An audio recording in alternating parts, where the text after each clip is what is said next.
नमस्कार दोस्तों, मैं आज आपको एक ऐसी हॉरर स्टोरी सुनाने वाली हूँ जिसे सुनकर यकीन मानिए आपके रोंगटे खड़े हो जाएंगे।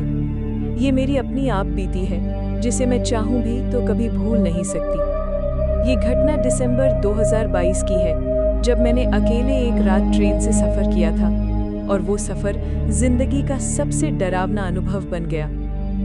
कहानी शुरू होती है। दिसंबर की सर्द रात थी।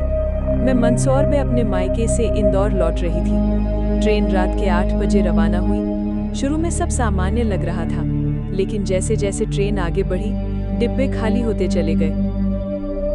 लगभग 11 बजे हम रतलाम पहुंचे। ठंड बहुत तेज थी और ज्यादातर यात्री या तो उतर चुके थे या अपनी अपनी सीटों पर चुपचाप सो गए थे। मेरे डिब्बे में अब सिर्फ मैं थी और एक औरत जो शुरू से ही कंबल ओढ़कर सो रही थी। उसका चेहरा मैंने नहीं देखा था, लेकिन उसकी मौजूदगी से मुझे थोड़ा साहस मिला।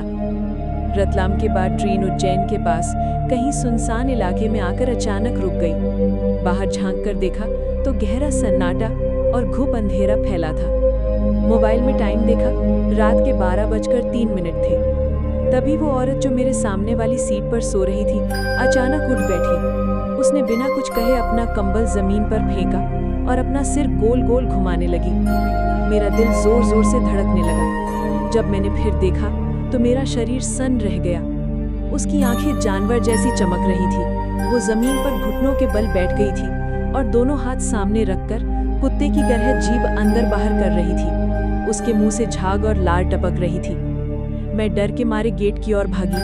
अगले डिब्बे में गई, वहां कोई नहीं था। ट्रेन चलने लगी थी। हिम्मत करके मैं तीसरे डिब्बे तक पहुंची, जहां 2 आदमी बैठे थे और आपस में बात कर रहे थे। मैं उनके पास जाकर बैठ गई। मेरे चेहरे का रंग उड़ चुका था। उनमें से एक ने पूछा, बहन जी क्या हुआ, इतनी घबराई हुई क्यों है? मैंने कांपती आवाज में पूछा, क्या आप भूत प्रेत में विश्वास करते हैं?